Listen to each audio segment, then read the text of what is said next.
describe the American dream if you had to explain? Was ist eigentlich der amerikanische Traum? Wenn ihr morgen Abitur schreibt und kurz vorm Verzweifeln. I feel like American propaganda is crazy because I believe that the majority of U.S. Americans, let's just say the work. It was a Tuesday, which I still remember. It was the last week of the month of July in 2018. I feel like American propaganda is crazy because they have convinced us and the whole world that we are like super privileged to the point that I feel like I sound stupid if I say things are bad here. If I cry because like there's a woman today that was asking me if she could sleep in my house because she is homeless now and has nowhere to sleep, and I don't know what to do. I'm scared to say yes because, you know, people are constantly scamming people here now. The things are just so bad here. Like people are on drugs. I don't know what she, you know, may or may not do to me and my family, but like she's a woman. I don't want her sleeping outside on the street. There are so many homeless people here. It's crazy. Like everyone knows that now. I was trying to like have this like fun day in the city or whatever where I, you know, try to enjoy the one day of the week I get to myself to have a life like any of us. And I just kept getting like so emotional and wanting to cry because there were so many homeless people that like it kept bumming me out. Like I just kept like, I couldn't stop thinking about it. I'm like, this is crazy. Like, right, we live in the richest country in the world and there are this many homeless people. And then the ones that aren't homeless, we are literally all struggling, like struggling so hard. Like none of us feel financially secure. We live in financial terror. The average American lives in financial terror just every single day. Like you put your head to go to sleep at night and you're just stressed. Like what wakes me up in the morning is this feeling in the pit of my stomach, just stress, like me just waking up at like 5 a.m. because I'm so stressed already. And I think that's how it is for a lot of us. But then you have like these super rich Americans, right, that have so much money and they're like flying to space and like literally posting videos of themselves. Like Paris Hilton posted a video of herself and it's just like from head to toe, like human beings on her, like getting her ready. And like, I don't know, it just kind of grosses me out now to see. And like, I'm sorry, like I'm becoming hateful toward rich people. Like I'm talking rich. I'm talking like the ruling class. And they're so rich because we're so poor. Like it's math. They can't be that rich without this many of us being this poor. It's literally math. And so I don't know what to do. Like everyone I talk to, seriously, everyone I talk to, from the lower class to the upper middle class, we're all working class. Like we are all just slaving our lives away for them. So by the way, what are we going to do? Like something's got to fucking give. Oh my God.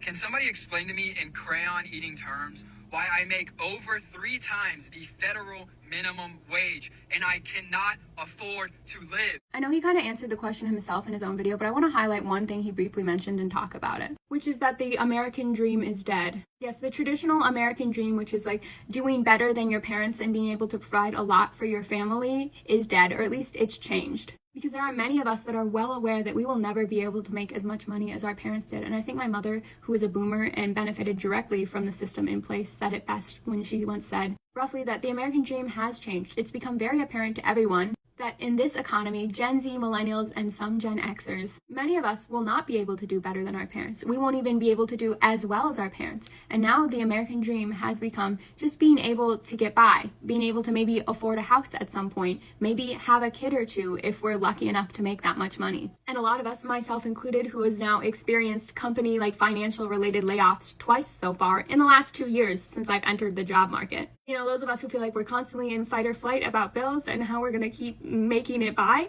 it's making us miserable and feel so hopeless. And yes, I could sit here all day and show you graphs of how like inflation is going up, and while wages are going up, it's just not matching inflation. So it feels like we're all just constantly working and the goalpost just keeps getting moved further and further away from us. And yeah, it has a lot of us extremely stressed and worried and feel like just giving up because we're constantly running a race where the finish line is getting moved further out. But I think it's obvious that we're all just really exhausted by it now. I know I am. I'm constantly hitting a wall with all of this. And a lot of us have to wake up every day blatantly knowing we will never do as well as our parents did. And we just have to try to make it, you know, somewhat close to that. I'm sorry. My dad passed away several years ago on this date. So I'm just thinking about him. And Sometimes I feel like he'd be proud of me, but sometimes I feel like he'd be very disappointed. But he was also an extremely intelligent businessman with multiple degrees, so I think he, more than anyone, would really understand what we're all feeling right now. Okay, so how would you describe the American dream if you had to explain it to somebody who had never heard the concept before? The American dream is basically hustle and grind culture. It's the reason why you're worried more about how much money you're making versus how much time you spending with your damn kids on some real shit. There's pros and cons to it. You know, it's like, that works too, right? You know what I'm saying? But it's like, there's pros and cons to it. For example, it's like, I know if I grind for 10 years right now, I can chill for 30 years later. But the American dream is definitely, it's a false promise though, because capitalism is not going to allow for that many people to chase their bags at once. Somebody has to lose. And if you're a minority, it's probably going to be you. So I'm sorry if you're from another country watching this shit. My fault, gangster. Sorry. My word. You got it next time. Like, I know what I'm saying? Like, but you know, it's like, I was gonna say you should have been white, but I'm not gonna, you can't put that up in there. Was ist eigentlich der amerikanische Traum? Wenn ihr morgen Abitur schreibt und kurz vorm Verzweifeln seid, dann hört jetzt zu. Kommen wir erstmal zu den grundlegenden Informationen. Viele Leute zum Beispiel sagen, dass Amerika gar kein richtiges typisches Land ist, sondern die Idee eines komplexen Konzepts aus Religion, Philosophie und Geschichte. So sind auch eben bekanntliche Referenzen zum amerikanischen Traum die Mottos Land of Opportunity, From Rags to Riches oder Work Hard and You Will Make It. Rags to Riches beschreibt vor allen Dingen das typische vom Tellerwäscher zum Millionär. Da könnt ihr eben auch Beispiele nennen, wie Barack Obama, der Sohn einer Immigrantenfamilie war und letztendlich Präsident sogar wurde. Und das ist der erste schwarze Präsident in Amerika. Man sagt auch eben, dass Amerika von Leuten gegründet wurde, um eben ein neues und besseres Land aufzubauen. So können auch eben die Grundwerte des American Dreams in der Verfassung festgemacht werden. Da gerade die Declaration of Independence, wo es halt eben heißt, all men are created equal. Der amerikanische Traum besteht aber aus verschiedenen Punkten. Da es zu jedem Punkt auch eben einen Wechselpunkt gibt, werde ich zuerst einen Pro nennen und dann eben auch den dazugehörigen Con. Beispielsweise beinhaltet der amerikanische Traum auch technologischen Fortschritt. Beim Thema Progress denkt man eben, dass Dinge immer besser werden, aber als Gegenpunkt gibt es eben die Dekadenz, die besagt, dass Dinge eben nicht verbessert werden können. Gerade ein Punkt aus der American Myth ist der Manifest Destiny. Das besagt eben die religiöse Idee, dass Gott Amerika chosen hat, damit die Leute dahin gehen und ein besseres Land aufbauen. Dieser Punkt stößt aber auf Arrogance, die eben besagt, warum sollte Gott genau Amerika auswählen als sein Land? Ein weiterer Punkt ist eben die Demokratie, die aber im Gegenpunkt wieder auf Probleme stößt. Da beispielsweise eben auch das Parteiensystem in den USA, was theoretisch nur 2 Parteien zulässt. Dann gibt es eben noch die Melting Pot Theory, die eben besagt, dass Menschen mit verschiedenen Hintergründen alle zusammenkommen und quasi in eine Identität schmelzen. Dieser Punkt trifft aber auch auf Rassismus, gerade zum Thema Polizeigewalt in Amerika, wo du eben nach deiner Hautfarbe anders behandelt wirst oder gerade schwarze Menschen in den USA Vorurteilen ausgesetzt sind. Dann noch das Prinzip des Frontiers oder auch Vorreiter, das eben besagt, dass die Leute bzw. die Einwanderer irgendwo hingehen, wo das Land noch nicht besetzt ist und etwas Neues draus machen. Und dieser Punkt trifft eben vor allem auf die Vertreibung der indigenen Völker in Amerika, die durch die neuen Amerikaner vertrieben wurden und das Land letztendlich auch gar nicht unbewohnt war. Außerdem der Punkt Success, also dass du ein Haus mit 2 Kindern und einer Frau hast, was jedoch wieder auf Materialismus trifft. Der Erfolg ist letztendlich relativ. Das bedeutet, jeder beschreibt seinen Erfolg auf andere Art und Weise und das kann nicht eben durch solche Standards festgelegt werden. So könnte Success für dich auch eben auf ganz psychischer Ebene sein. Das sind soweit die wichtigsten Punkte, die ich euch so kurz wie möglich zusammenfassen konnte. Ich konnte dazu jetzt auch ein bisschen mehr erzählen, aber ich hoffe, das reicht euch soweit. Wenn ihr noch mehr Informationen wollt, sagt Bescheid. Ich hoffe, ich konnte euch helfen. Well, the American dream is officially dead. According to a new study, it takes a whopping $3.4 million of lifetime earnings to afford the American dream, when the average American only earns anywhere from $1.7 to $2.3 million over a lifetime, leaving over $1 million gap. It's a shame that what this country once stood for is becoming harder and harder to achieve for the average American. And you and I both know why that's happening.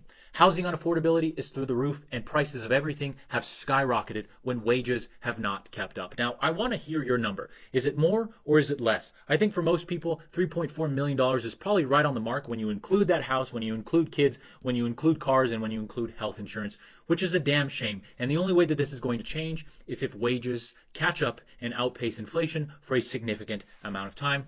And I have no idea if that's going to happen in the current economic climate. If you like personal finance and world economics, you're in the right place, and I hope to see you in the next video and in the next discussion. The American dream has become the American nightmare. Almost 250 years after the founding of our country, many Americans struggle to afford basic necessities like housing and healthcare. Those folks are definitely not seeing the upward mobility that the American dream supposedly promises. In 2023, Forbes reported that 40% of Americans are living paycheck to paycheck, and another 29% say their income doesn't even cover their basic expenses. Historically high levels of income inequality are a driving force behind these terrible numbers. Economists have even developed something called the Great Gatsby curve, which shows that income inequality and lack of upward mobility from one generation to the next are strongly linked. And to that we say excessive wealth is a disorder. It was a Tuesday, which I still remember. It was the last week of the month of July in 2018, and I was living in San Francisco, and I was working at a fintech company that I had left my job at Google for a month before, because this was a mission-driven fintech company that was going to help poor people. It was going to help them build credit. It was going to help them achieve their own American dream. It was going to help them not just be subject to predatory payday loans. And you know what? I didn't know what the fuck I was doing, except that I was being paid a lot of money, and no one had trained me. No one had onboarded me. No one had told me what my job was, my expectation. My manager had been gone my first 2 weeks that I had started, researching a new call center potentially in like Mexico. And you know what he did when he came back? He bragged about how much money he spent on the company's credit card. He bragged to me about how much wine cost at those places and how much he got away with for so cheap. He was so proud of himself, and it made me sick to my stomach. So anyway, after about 4 weeks of working there, I remember I was sitting there at my desk, working through lunch. Again, my basketball shoes were there. I was supposed to have a game that night. And they called me into some office. And so, okay, I go into the office. It's my manager, his boss, the director, and they railroad me. They're like, hey, we don't really think that this is a good fit. Like, we made the mistake. You are not the person that we thought you were. Like, you're the ones that hired me based off my resume, based off all of the interviews that we did to get to this point. I'm like, what was the disconnect here? And they couldn't give me an answer. And I'm like, hey, like, this conversation had been 2 weeks ago when I was really struggling, when I didn't know what I was really doing at all. Like, this maybe would have been a fair conversation. I'm like, but in the last 2 weeks, I have built you guys a fully functioning website that is now the face of your company, that is able to like collect information, send documents, DocuSign, like all this shit that you guys are doing to scale. I built that for you in 2 weeks. And I'm not a software engineer. And they just railroaded me. I realized this conversation is pointless. The decision has already been made. So I saved myself the pride and I just told them to bring in the HR guy. They leave, he comes in, he puts the forms in front of me. I'm like, did you know about this? He's like, you've been warned, right? I'm like, no, this is literally the first time anyone said anything to me, period. Whatever. I signed the forms, I get $20,000 for working there for about a month, and I leave and I'm messed up for months. And I apologize to anyone that I met during that time, anyone that I might have done wrong by. I didn't know what I was gonna do. My apartment in San Francisco was about to end. I didn't think I was going to be able to make it out there anymore. I was brokenhearted. I had given everything that I had believed in for this particular position that was paying me really well, and it blew up in my face. My manager left a few weeks later, took half the company with him to start a VC firm. I had been his fall guy. I got really lucky and Google took me back, but I realized that the only person who's going to look out for you is you, and if it seems too good to be true, it is. That's when I woke up from the American dream. I believe that the majority of US Americans, let's just say the working class, who have experienced certain privileges at the intersections of their identity, are now waking up to the fact that the American dream is a scam. This is the USA's natal chart or birth chart, rectified by Ebenezer Sibley based on the signing of the Declaration of Independence. The USA as a nation has Neptune in the sign of Virgo in the 10th whole sign house. Neptune represents dreams, and not the dreams you have at nighttime, but your overall vision, imagination, and the shadow aspects is not seeing clearly and illusion and delusions. The 10th house is what you're known for. It's the highest point of a person or a nation's chart. What has been happening in the sky is Neptune in Pisces is opposing the USA's natal Neptune, and oppositions are in the nature of a full moon. It's all about completion and seeing something very clearly. The Virgo Pisces axis is all about spirituality and to be of service. So Neptune in the sign of Virgo in the 10th whole sign house was very much this vision that the founding fathers had for this independent nation of life, liberty, and the pursuit of happiness. But we all know now that that just meant for white men who owned land. But we see that very clearly with this opposition to Neptune in the sign of Pisces. So when we, the people, start waking up to our own worth, what we deserve, we are asking now, whose dream, whose imagination, whose vision are we living in? And this quote by George Carlin, for all you youngsters out there, he was a comedian, pretty much sums up what I'm trying to say. That's why they call it the American dream, because you have to be asleep to believe in it.